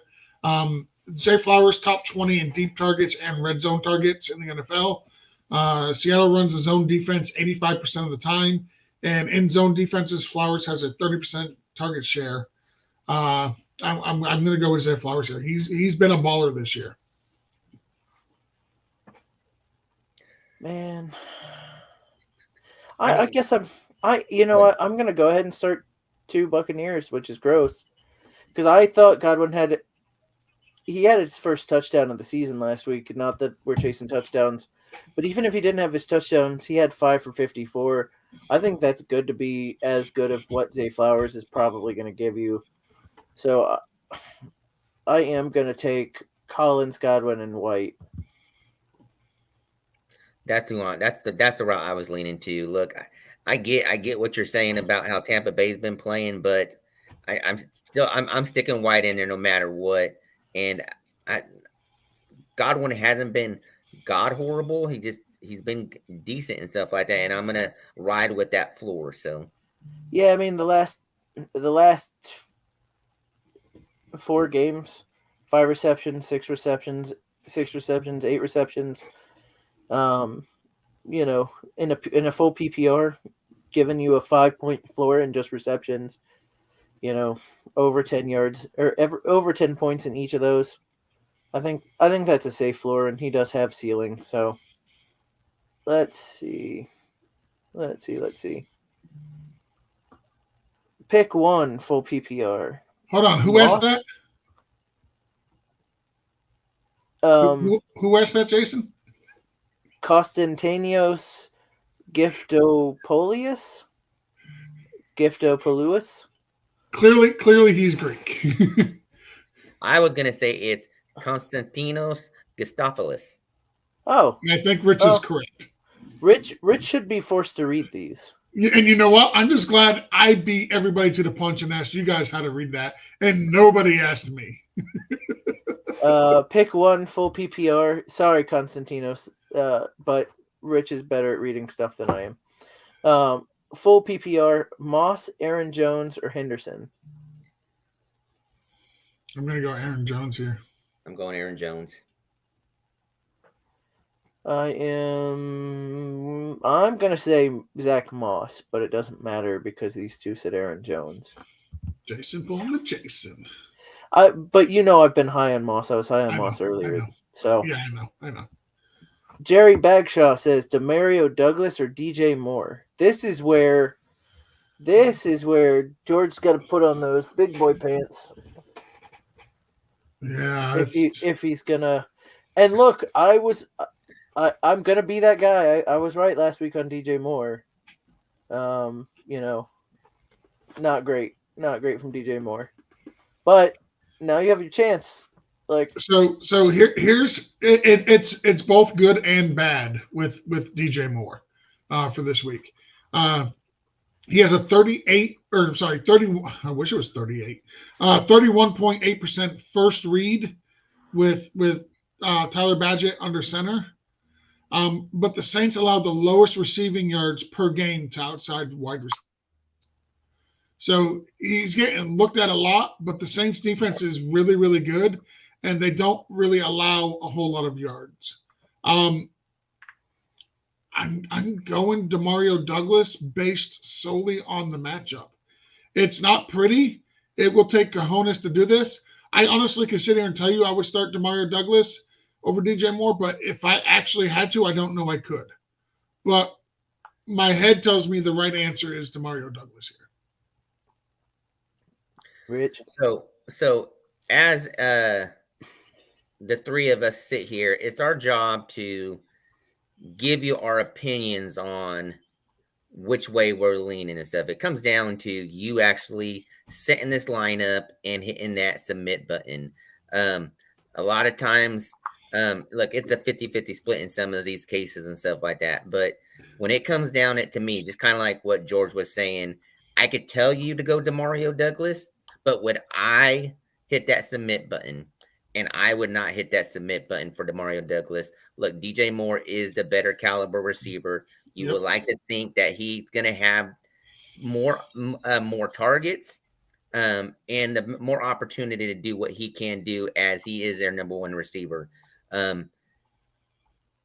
Broken down like that, look, that is my thoughts on it. I would submit it for DJ Moore. All right, we're split. It all comes down to me. You have to comes down to Jason. You have to, Jerry. You have to do what I say. No, you don't. It's your team. I am the guy on this show who has said DJ Moore the least of anybody, and I cannot start Demario Douglas over DJ Moore. Can't do it. Because Demario Douglas is emerging and we expect him to do better this week because there's no other options. But there's a world in which nobody does anything and they just suck. And of the two, I like DJ Moore's talent enough that I think that pushes it over the finish line for Demario Douglas. I'm going, like, we finally found the level where I'm saying DJ Moore is I think what I'm saying. Yeah, it's the DJ Moore without a doubt is the better talent of these two wide receivers. That is not even up for debate. It's not even close. It's talking about how good of a podcaster I am compared to Jason and Rich. Like Jason and Rich, 1,000 times better. They're carrying me here. But every once in a while, it doesn't matter how much talented they are, I shine. And I think this week, and it's only for this week, Demario Douglas is going to shine. Yeah, and every once in a while, a squirrel gets a nut too. Yep. So, look, when it really comes down to it, look, T-Bag, this is going to be his third game playing and stuff like that. Look, he's going to have he got the feeling of the offense and stuff like that. So I do like DJ Moore with it being T-Bag's third start. So look, he's playing against the Saints. I get it, but look, I like the chemistry. They're going to get him some passes behind the line, in front of the line, in the end zone. They're going to try to target him and stuff. I have to go DJ Moore. So DJ Moore's got 55 receiving yards or less in his last 3 games with Tyler Badgett starting. 2 games. 2 of them, Moore hasn't scored a touchdown since week 5. In week 8 at the Chargers, Moore was held to 4 catches for 55 yards on 6 targets. The Saints are number 14 in fewest fantasy points allowed to opposing wide receivers. And Marcus Lattimore and this secondary should make it really hard for DJ Moore. Like his past 3 games against the Saints. Here's another one. In his last 3 games against the Saints, Moore has combined for 5 catches for 41 yards and no touchdowns. Keep in mind that most of that's on a bad Carolina Panthers team. Yeah, but still, 3 games, 5 catches, like 41 yards. Jerry, I'm sorry, we're making this harder for you. I apologize. We're not making it harder for him. We're giving him the information. Ultimately, he's got to hit the button. Pork says Godwin scares me because Houston is 30th in points to wide receivers, at least according to Yahoo. Yeah, I mean, all of these have a slightly different variance, but I can't imagine it's going to wander too far from 30th. A lot of that, though, is teams being up on Houston and not having to throw the ball, so they run it. Right. And I don't know that's going to be this game. The Buccaneers' offense hasn't been good enough to get out ahead of anybody. So let's see. Elijah Watson drew another little smiley face thingy. You're an artist, bud. Ramsaholic, Josh Downs or Keontae Ingram, full PPR.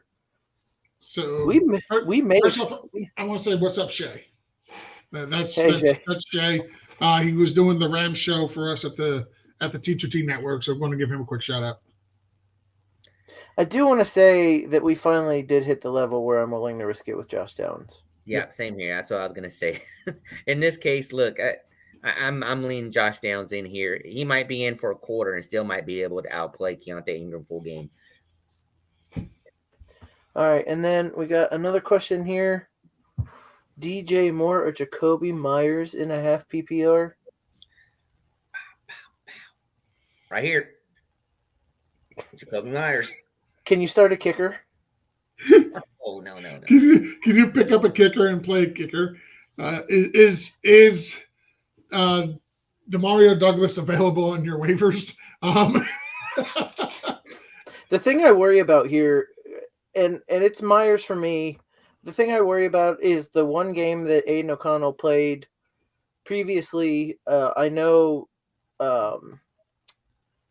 Jacoby Myers, I think, he had 1 catch and 8 yards or something similar like that. Devontae Adams, and I don't have these off the top of my head, so I'm going to get it close, but maybe not. I think it was 8 receptions for 85 yards or 8 receptions for 75, something like that. So it was a good game for Devontae Adams because he's the squeaky wheel, but he's going to have a huge game. But not great for Jacoby Myers the last time. Yes, I'm still gonna go with Jacoby Myers because one game does not a season make, and they're gonna come out trying to prove that it was all the coach. And you see this with like teams where they jettison their coach, they at least the very next week they come out with all the heart and hustle they have imaginable, and it usually turns out a little bit better than what you'd seen before. Remember last year, Jeff Saturday became the head coach, and everybody was talking smack, and they came out and won. And they came out. Sorry, bad memory. Sorry, they came out. They came out and puffed up their chest and won the first game, and then went and lost a bunch more. I got to bring that up for Justin too, who may still be watching, but maybe at a Mexican restaurant. He may be at Taco Bell by now.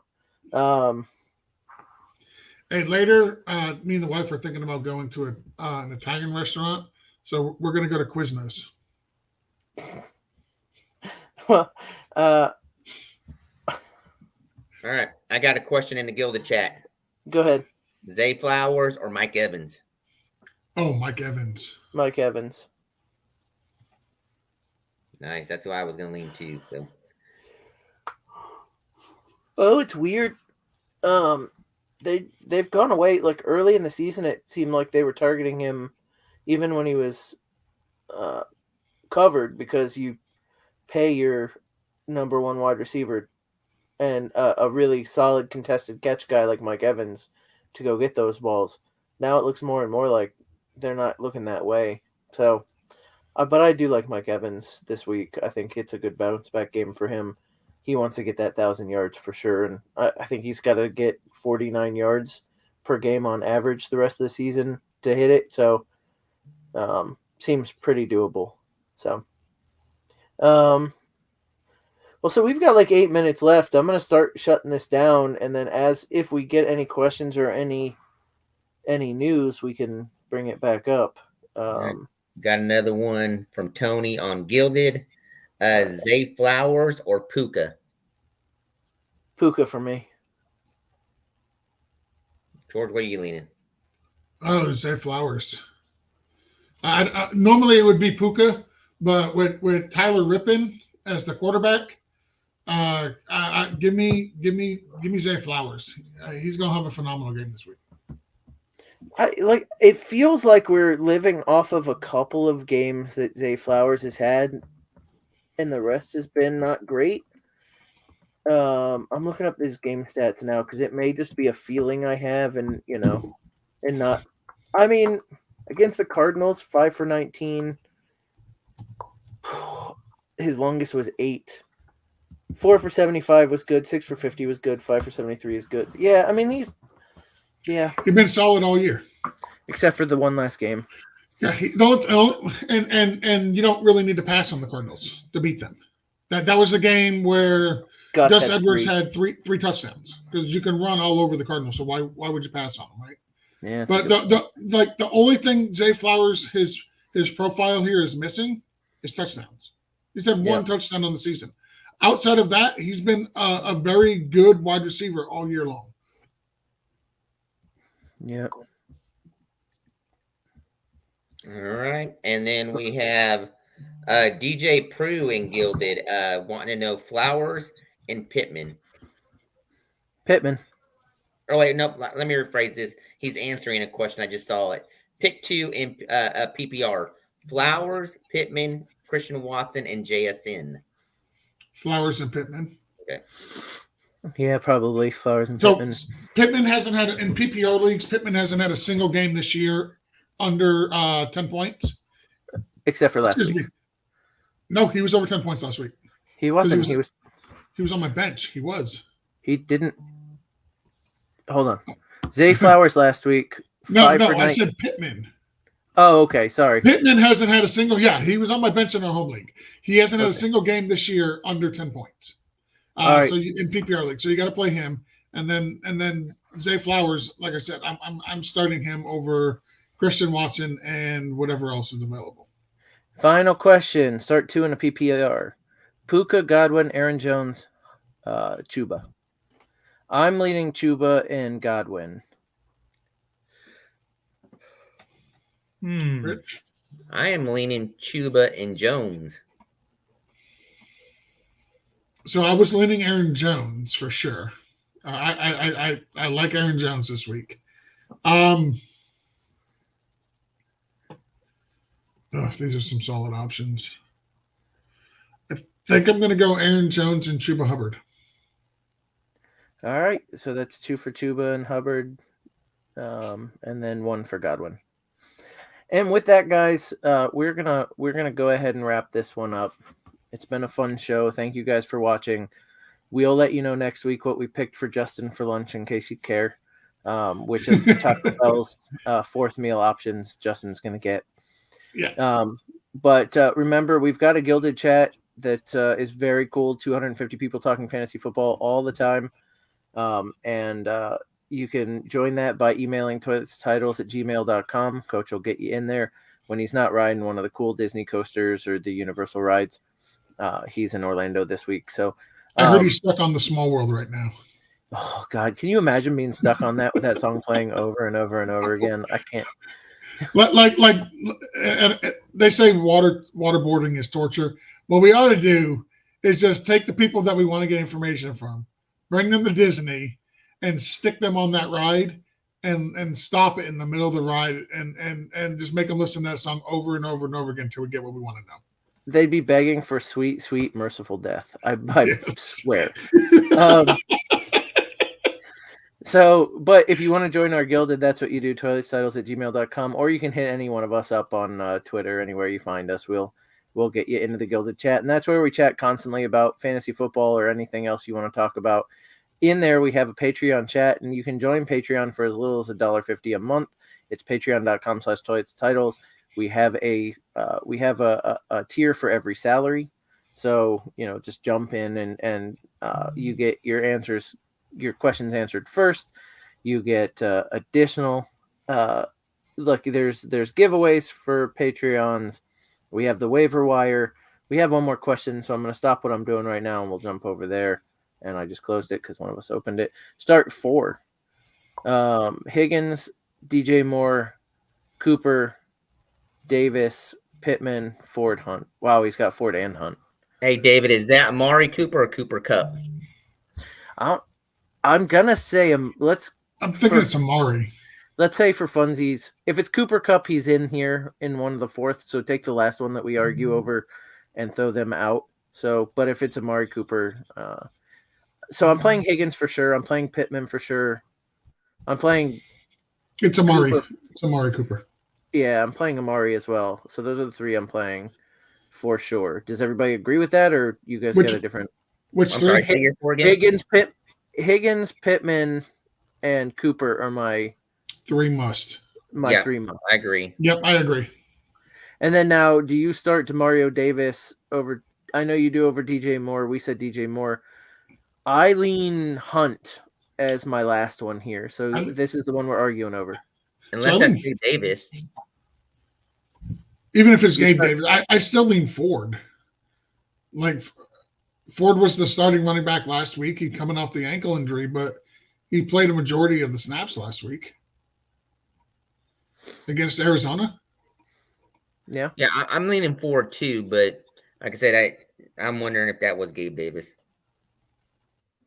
So 2 for Ford, 1 for Hunt, but we're not sure if it's Demario Davis. Actually, David's right there, so he can. Is it Gabe Davis or it may be Gabe Davis because he's listening with the receivers. That's the reason why I'm. Yeah, that's why I was thinking that as well. So would any of that change anything? Is it Gabe? You guys going Gabe Davis? I kind of like Gabe. I kind of like his matchup this week with the Bengals and everything. So it was Gabe Davis. And the fact, you know what? I'm leaning Davis. I like his matchup this week. All right, so yours is Higgins, Pittman, Cooper, and Davis, excluding DJ Moore. Correct. Yeah, I'm going with that. I can go with that as well. Why not? Huge upside there. I'm outvoted with Ford, but that's fine. All right, and then I'm gonna finish closing it out now. And guys, thank you, thank you for. I do want to mention rivalfantasy.com/title tribe. You can get your first deposit matched. They'll match it up to $200, and then you can get a $25 bonus by using the code Title Tribe. And you can do challenges like George and I have that I have to go accept before the game starts. So I'm gonna get George out of here so he can watch the end of his football game. 2 minutes left. Dolphins got the game down 7, and they're driving. So there might be overtime in Germany. Good for them. So guys, thank you again for watching. The show is only fun because of your questions. It only goes because of your questions. So thank you every week for coming in and asking such great questions and being such good listeners. We really appreciate it. So from myself, Frito, Bandito, Rich, and George, thank you for watching, and we will catch you next week at 10:30.